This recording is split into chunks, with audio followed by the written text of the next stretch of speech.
Hello नमस्कार जय हिंद साथियों, कैसे हो आप सभी। आई होप आप सभी बहुत अच्छे होंगे, मस्त होंगे, स्वस्थ होंगे और निरंतर लगातार अपनी पढ़ाई में व्यस्त होंगे। सो दोस्तों, मैं देवजाट स्वागत करता हूं एक बार फिर से अपने छोटे से यूट्यूब परिवार में आप सभी मित्रों का। और आज का वीडियो आपके लिए बहुत ही खास होने वाला है। जी हाँ दोस्तों, जिसके अंतर्गत हम बात करेंगे BSTC एग्ज़ाम 2025 से रिलेटेड जितने भी आपके डाउट है उन सभी को, ठीक है। क्योंकि आप सभी को पता है कि बेसिकली काफ़ी दिनों से मेरे वीडियोस जो है वो नहीं आ रहे हैं, तो आप सभी को वीडियोस का बेसब्री से इंतज़ार है। लेकिन मैं भी कुछ काम में बिज़ी था, लेकिन अब से जो है वो आपको रेगुलरली इस चैनल पे हम मेरे वीडियोस मिलते रहेंगे। तो आप सभी मेरे चैनल को इसको सब्सक्राइब कर लीजिएगा और बेल आइकन को प्रेस कर लीजिएगा, ताकि मेरी जो भी न्यू अपकमिंग वीडियो हो उसका नोटिफिकेशन सबसे पहले आप तक पहुँचे। तो जनरली चलिए आज हम अपना टाइम वेस्ट किए बिना मुद्दे की बात पे आते हैं। तो आज की इस वीडियो में हम जैसा कि आप सभी को पता है कि BSTC 2025 का जो एग्ज़ाम है वो 1 जून को हो गया था और इसका रिज़ल्ट बहुत जल्द यानी 14 जून को इसका जो रिज़ल्ट है वो आ गया था। और इसके साथ ही 17 जून से 23 जून तक इसकी काउंसलिंग प्रक्रिया चली थी। और इसके बाद में जस्ट 26 जून को इसके जो कॉलेज भी है वो अलॉट हो गए थे, यानी कि फर्स्ट लिस्ट जो है वो आ चुकी थी। और फिलहाल में इसकी रिपोर्टिंग जो है चल रही है।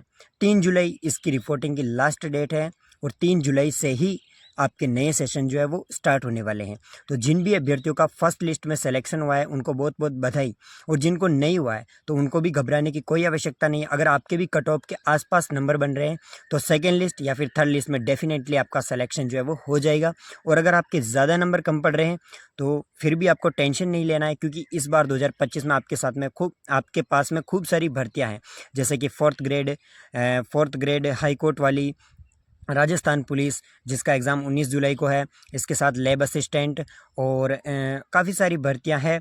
तो आप सभी वीडियो पटवार वगैरह, तो आप सभी उनकी तैयारी अच्छे से कीजिएगा और एक गवर्नमेंट जॉब अपने नाम कर लिए। और इसके साथ अगर आप BSTC ही करना चाहते हैं तो वापस लग जाओ धार पे, क्योंकि 2026 में BSTC इससे भी थोड़ी जल्द होने वाली है, ठीक है। चलिए, तो बेसिकली इसके बाद में सभी का डाउट रहता है कि यार भाई जो BSTC 2025 की जो कट ऑफ है वो क्या रही, कितने सीटों पर फर्स्ट लिस्ट आई, सेकेंड लिस्ट और थर्ड लिस्ट कब आएगी, और कॉलेज रिपोर्टिंग कैसे कराए, यानी कि रिपोर्टिंग के समय क्या क्या डॉक्यूमेंट चाहिए, और इसके साथ ही ये अपवर्ड मूवमेंट क्या होता है।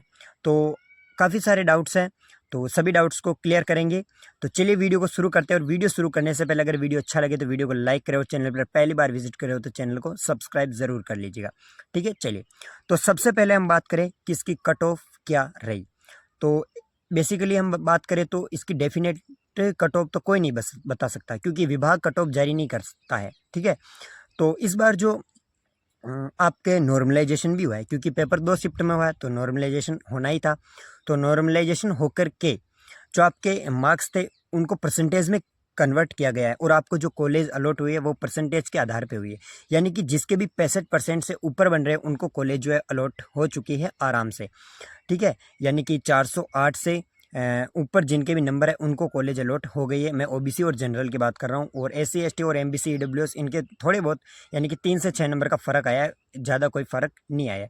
और अगर जिनके 65% से ऊपर है और कॉलेज अलॉट नहीं हुए तो उन्होंने काउंसलिंग करवाते समय डेफिनेटली कोई गलती की है, यानी कि कॉलेज कम भर दिए या फिर ऑल राजस्थान पे क्लिक नहीं किया, तो हो सकता है आपको कॉलेज अलॉट नहीं हुए। लेकिन मेरी नज़र में 65% से जितने भी ऊपर है उनको आराम से कॉलेज अलॉट जो है वो हो गई है, ठीक है। तो ये थी मतलब कट ऑफ डेफिनेट नहीं बता सकते, बस 65% से ऊपर आप मान लीजिएगा, ठीक है। चलिए, फिर नेक्स्ट आती है कि फर्स्ट लिस्ट जो है वो कितनी सीटों पर आई। तो बेसिकली 26,500 सीटें लगभग थी, तो उसमें से 23 से 24,000 के मध्य में फर्स्ट लिस्ट आई है। और सेकेंड लिस्ट और थर्ड लिस्ट के लिए अभी आपके पास 2500 से 3,000 सीटें जो है वो रिक्त हैं, यानी कि 2,000 पे सेकेंड लिस्ट आ जाएगी तो 1,000 या 500 सीटों पर थर्ड लिस्ट आ जाएगी। क्योंकि अगर आपका सिलेक्शन होना है तो फर्स्ट लिस्ट में हो गया, और जिनका मतलब 2 या 3 या वो जितना है उतना नंबर कम पड़ रहे हैं तो आपका सेकंड लिस्ट में हो सकता है।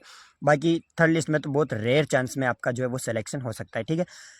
तो चलिए, ये थी कट ऑफ और कितनी सीटों पर आई और कितनी सीटें खाली थी, ठीक है। चलिए, फिर हम बात करते हैं कि कॉलेज रिपोर्टिंग कैसे करवाई। तो बेसिकली आप सभी ने काउंसलिंग तो करवा ली, जैसे कि 3,000 रुपये में जो आपने काउंसलिंग करवाई थी उसके बाद में आपकी जो कॉलेज रिपोर्टिंग है वो चल रही है फ़िलहाल में। तो सबसे पहले आपको ई मित्र पे जाके अपने डॉक्यूमेंट है वो अपलोड करने हैं विद फीस के साथ में, क्योंकि 3000 रुपये तो आपने जमा कर दिए, पे कर दिए।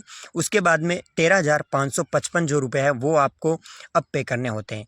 यानी कि आप जब ई मित्र पे जाओगे तो आपके पास में कौन कौन से डॉक्यूमेंट होने चाहिए, तो उसकी अगर हम बात करें तो सबसे पहले आपके पास में 13,555 रुपये होने चाहिए, क्योंकि बेसिकली ये तो पे करना ही है, ये तो फीस है गवर्नमेंट की, ठीक है। उसके बाद में आपके पास 10th और 12th की मार्कशीट आपको अपलोड करनी होगी। उसके बाद में स्व हस्ताक्षरित स्वतः घोषणा पत्र जो आपको स्क्रीन पे दिख रहा होगा, कुछ इस प्रकार से आपको एक वाइट पेपर पे खुद लिख के उसके नीचे अपना साइन करके उसकी फ़ोटो अपलोड करनी है। उसके बाद में पासपोर्ट साइज़ फ़ोटो जो रंगीन और नवीन होना चाहिए, नया, ठीक है। उसके बाद में कास्ट सर्टिफिकेट, अगर आप ओबीसी से हो तो आपके पास में 2 साल से ज़्यादा पुराना नहीं होना चाहिए, क्योंकि कास्ट सर्टिफिकेट का ज़्यादा इशू आता है कि भाई कितना पुराना चलेगा, ये डाउट सबसे ज़्यादा रहता है। तो 2 साल से ज़्यादा पुराना नहीं होना चाहिए ओबीसी वालों के। और अगर ईडब्ल्यूएस से हो तो ईडब्ल्यूएस सर्टिफिकेट, और एससी एसटी और ईडब्ल्यूएस के कितना भी पुराना हो वो कास्ट सर्टिफिकेट चल जाता है, ठीक है। चलिए फिर नेक्स्ट मूल निवास प्रमाण पत्र, वो कितना भी पुराना हो चल जाएगा। उसके बाद में सब कैटेगरी प्रमाण पत्र, यानी कि जैसे कि आप विधवा हो, तलाकशुदा हो या भूतपूर्व सैनिक हो या कोई दिव्यांग हो तो उनके लिए ये सर्टिफिकेट, ठीक है। उसके बाद में अगर आपके नाम में, माता पिता के नाम में अगर फॉर्म भरते समय कोई गलती हो गई हो तो वो एक फ़ॉर्म है जो मैं आपको नीचे डिस्क्रिप्शन में उसकी लिंक दे दूंगा, तो वो फॉर्म डाउनलोड करके वो फॉर्म भर के वो भी अपलोड करना है। और इसके बाद में आधार कार्ड वगैरह सब अपलोड करके इसके बाद में आपको जाना है अपने संस्थान में, जो संस्थान आपको आवंटित हुआ है, तो उसमें ये डॉक्यूमेंट आपको लेके जाना है, जैसे कि 13,555 की स्लिप जो आपको ई मित्र वाला देगा। उसके बाद में 10th और 12th की ओरिजिनल मार्कशीट और एक फ़ोटो स्टेट।